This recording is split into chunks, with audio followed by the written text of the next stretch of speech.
cahaya Allah itu bekerja buat saudara-saudara semua. Kalau saudara tidak mengikuti ayat 36 dan 37, cahaya itu dipastikan tidak akan ada buat saudara-saudara semua. Kalaupun ada, cahaya itu cahaya palsu. Contoh, saudara bingung, kerja apa nih saya? Saya pengen kerja. Sebenarnya bolehlah itu dibilang sebagai zulumatud dunia, sebagai gelapnya dunia, betul? Orang kebingungan kalau nggak ada kerjaan, mau makan apa dan segala macam, kira-kira seperti itu. Lalu kemudian dia dapat pekerjaan, tapi kita lihat bagaimana pekerjaannya itu adalah cahaya palsu buat dia. Rupanya dia bekerja, tetap saja tidak bisa memenuhi kebutuhan rumah tangganya. Betul? Dan bagaimana kemudian Allah bekerja terhadap orang-orang tua kita di zaman dulu.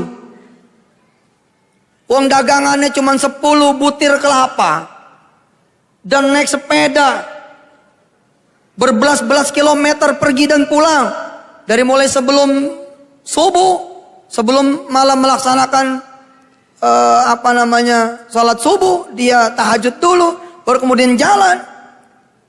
Cuma 10 butir kelapa di atas dia punya sepeda. Dijual di pasar. Kelihatannya nggak mungkin bisa memenuhi 12 anaknya. Atau malah 16 anaknya. Tapi apa yang kita saksikan? Anak-anaknya cukup loh. Bahkan menjelang akhir hayatnya. Anak-anaknya satu-satu. Tapi dirumahin. Udah beres. Kalau kata orang Betawi. Dipernahin. Satu-satu.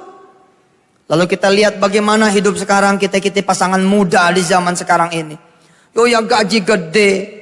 Ya rumah nggak beli. Tinggal nempati. Tuh, apa yang terjadi? Anak juga cuma 2. Allahu Akbar, kita tidak bisa memenuhi kebutuhan kita. Kita tidak bisa memenuhi keperluan kita. Kita tidak bisa memenuhi apa yang menjadi hajat kita. Bisa jadi diantaranya adalah hidup kita tidak diberikan cahaya oleh Allah Subhanahu wa Ta'ala. Banyak orang-orang yang berusaha, malah akhirnya menjadi berhutang dan punya banyak utang, punya banyak masalah.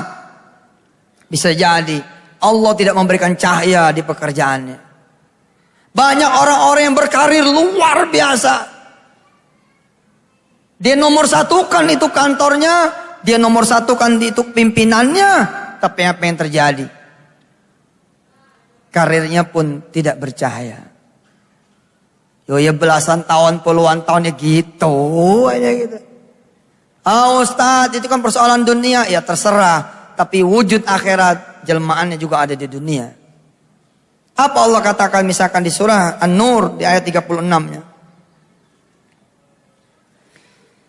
Fi buyutin adzinallahu an turfa'a wa yulkara fiha ismuhu yusabbihu lahu fiha bil ghuduwi wal asal.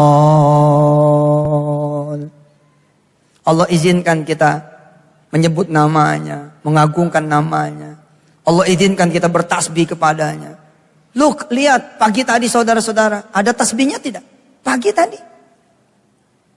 Secara kita disuruh oleh Allah Subhanahu wa Ta'ala, wasabbihuhu bukratan wa asila. Pagi-pagi saudara bertasbih kepada Allah. Sedangkan tasbih disebut di dalam ayat ini. Satu ayat setelah surah An-Nur bicara tentang cahayanya. Ternyata tadi pagi kita tidak bertasbih. Betul? Lewat Pak, lewat. Jujur saja. Makanya saya pagi-pagi tuh langsung tancap gas. Langsung tancap gas. Pagi-pagi udah 100 tasbih. Pagi-pagi 100 tasbih. Subhanallah wa bihamdi. Subhanallah wa bihamdi. Subhanallah wa bihamdi. Subhanallah wa bihamdi. 100 kali. Disebut oleh Allah di sini. Apa Allah katakan? Fi buyutin adzinallah an turfa'a wa yudhkara fiha ismuhu yusabbihu lahu fiha bil ghuduwi wal asal. Di dalam rumah tangga kita tidak bercahaya. Kenapa? Tidak disebut nama Allah di dalam rumah tangga kita itu. Suami istri nggak ada ngajinya, nggak ada sholat berjamaah barengnya, nggak ada qiyamul lailnya, nggak ada duhanya. Allah cabut kemudian cahaya dari situ. Maka Allah mengatakan lewatnya, rumah yang tidak diberikan cahaya oleh Allah itu siapa? rumah yang salah satunya adalah yang tidak dibacakan Quran di sana, dia bagaikan kuburan yang gelap. Yusabbihu lahu fiha bil ghudwi wal asal. Di dalam kehidupan kita bertasbih kepada Allah Subhanahu wa taala, mensucikan Allah. Tapi apa yang terjadi juga? Kita mensucikan diri kita sendiri. Kita meninggikan diri kita sendiri. Kita menyombongkan diri kita sendiri. Lalu lantas kehidupan seperti apa yang kita harapkan dari cahaya Allah menaungi kehidupan kita? Enggak ada. Apalagi kemudian kita terasa sekali ayat berikutnya. Pemirsa yang ada di rumah silakan lihat terjemahan di TV. Buat yang hadir di sini yang bawa Quran silakan buka surah An-Nur ayat 37. Rijalun la tulhihim tijarah wala bay'un an dzikrillahi wa iqamis salati wa ita'iz zakah. Yakhafuna yawman tataqallabu fihil qulubu wal absar. Setiap hari kita berlawanan dengan ayat ini. Kita lalai. Kalau mau dapat cahaya apa Allah bilang? Rijalun la tulhihim tijarah.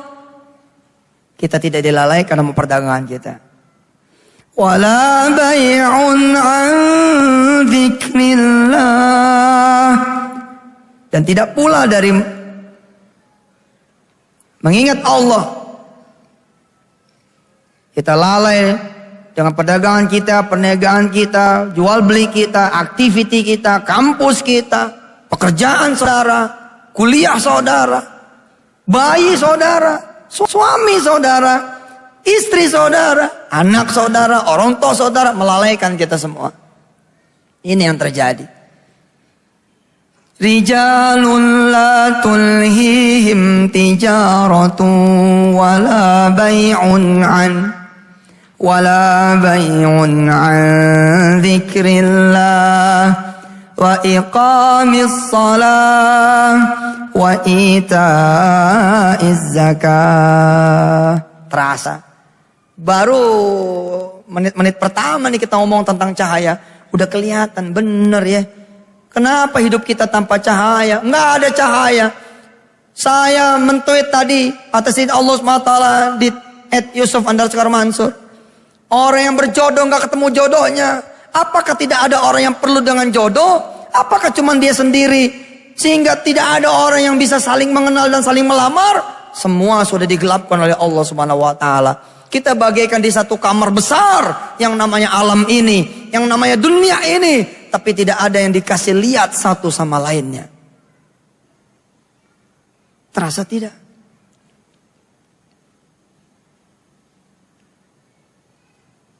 Kita butuh jodoh, tapi kita kayak di kamar yang gelap.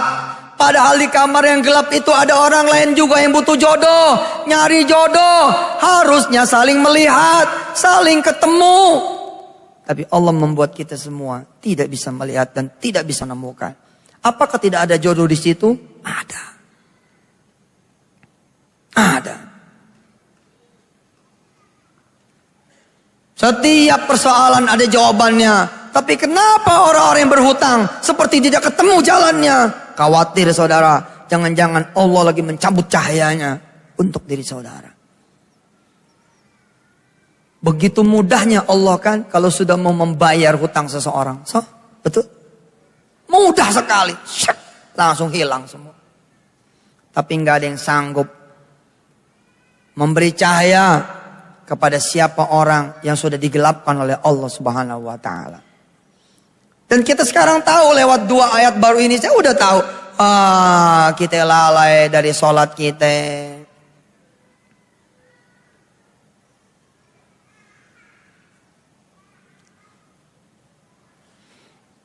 Tidak bergegas kita sholat. Kita lalai dengan janji-janji sama manusia. Padahal kita sedang janji sama Allah. Kitabam mauquta. Salat itu adalah janji kita sama Allah. Tapi dinanti-nantiin. Karena ada janji sama manusia. Gimana kita mau punya cahaya? Apakah kita termasuk golongan orang-orang yang disebut di sini? Rijalun la tulhihim tijaratun wala bay'un an dzikrillah wa iqamis salati wa ita'iz zakati. Ternyata tidak. Kita meleset.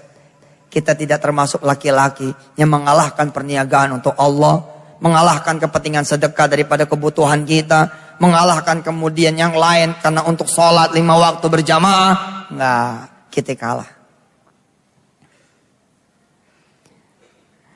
Yakhafuna yawman tataqallabu fihil qulubu wal absar. Kita pun tidak lagi memiliki ayat yang disebut ini. Yakhafuna yawman tataqallabu fihil qulubu wal absar. Kita tidak lagi memiliki hati yang takut. Kalau mau mengerjakan maksiat takut, gemeter. Nanti ada hari pengadilan, ada pembalasan, ada pencatatan yang nanti akan dibuka. Kita tidak lagi takut mengerjakan dosa. Enak aja kita pakai mata kita, telinga kita, perut kita, kaki kita. Semua yang Allah berikan kepada kita justru dipakai oleh kita untuk menentang Allah, menjadi penentang yang paling hebat. Hanya Allah tidak mengecap kita Fir'aun. Bisa-bisanya kita bermaksiat di hadapan Allah yang Maha melihat. Kemarin saya diwawancarai di TV One. Ustadz, bedanya tipis antara yang halal dengan yang haram. Saya langsung sikat. Nggak benar. Mana ada tipis? Jelas sekali. Al-farq bainal halal wal haram. Jelas. Surahnya ada. Al-Furqan. Syahru Ramadan alladhi unzila fihi al-Qur'anu hudan linnas wa bayyinatin minal huda wal furqan. Siapa yang bilang gak jelas?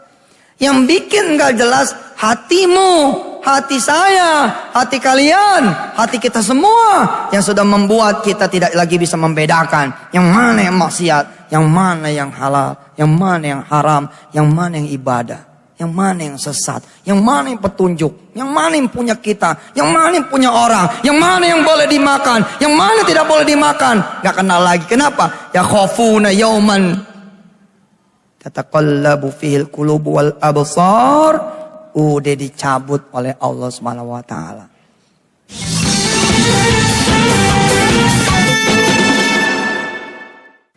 Niatnya buka email, tapi gambar masuk thread, jadi nglik yang lain. Makin lama makin dalam. Akhirnya 2 jam.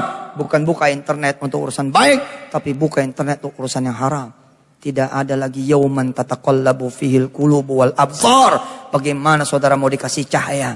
Cahaya tuh begini, Pak. Saudara kehilangan dompet, nggak ada lampu, saudara butuh lampu itu. Lah kalau yang saya bilang tadi cuma dunia tuh ya. Kita butuh modal dunia kan? Kita butuh rumah dunia tuh ya. Kita butuh kendaraan dunia bukan? Dunia, kita butuh istri dunia bukan?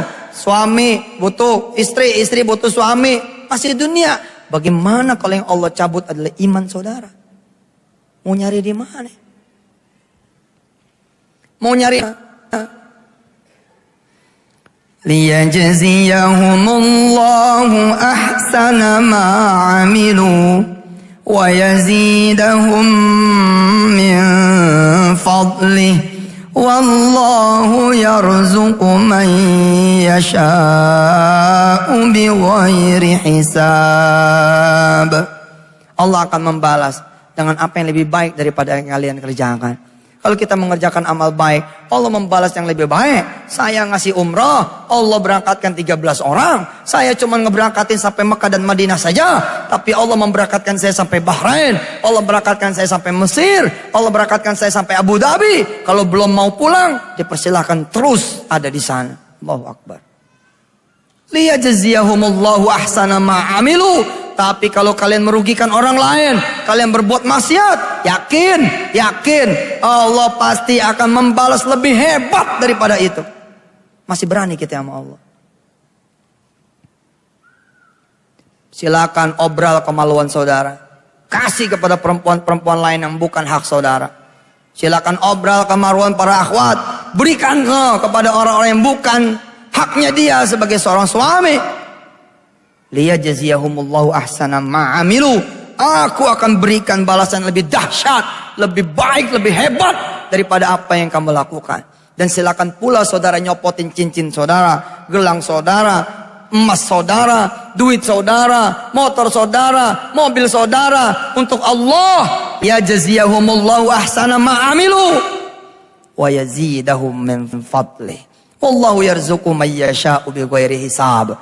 Allah kemudian ganti kita punya motor tahun 95 jadi motor tahun 2005. Allah ganti kita mobil tahun 2005 jadi mobil baru tahun 2012. Allah ganti kita punya kontrakan karena kita berikan kepada orang lain, tapi kita malah bisa membeli rumah walaupun kecil. Lalu kita kasih lagi rumah kecil itu untuk Allah. Allah bagi kita kemudian rumah besar.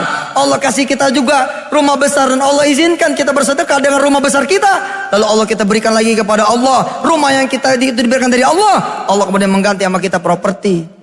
Allah berikan properti itu untuk Allah. Allah berikan kepada kita dan kita berikan lagi kepada Allah. Subhanallah, Allah berikan jannah buat kita semua. Liyajziyahumullahu ahsana ma'amilu. Tapi kita udah gak ada ngarepnya dan juga tidak ada takutnya. Kalau saudara sudah dicabut rasa takut sama Allah, enjoy bermaksiat, maka saat itu saudara dipastikan hidup saudara tidak bercahaya. Kalau saat itu saudara menggenggam dunia, dunia itu akan menjadi bara.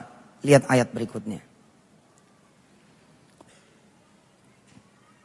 وَالَّذِينَ كَفَرُوا أَعْمَالُهُمْ كَسَرَابٍ بِقِيعَةٍ يَحْسَبُهُ الظَّمْآنُ مَاءً حَتَّى إِذَا جَاءَهُ لَمْ يَجِدْهُ شَيْئًا وَوَجَدَ اللَّهَ عِندَهُ فَوَفَّاهُ حِسَابَهُ وَاللَّهُ سَرِيعُ الْحِسَابِ. Dikiranya itu oase, ada air, kita jalan berpayah-payah sampai sana ternyata padang pasir juga. Kita pikir kita bakalan senang, bakalan kaya, ternyata rumah tangga bubar, utang banyak, dicari orang, mampus. Karena kita dulunya gak pernah sholatnya sembarangan, di akhir waktu, gak berjamaah, jarang qiyamul lail. Saudara pikir saudara sedang menggenggam dunia. Bukan, Allah bilang. Bukan. Sedang menggenggam neraka.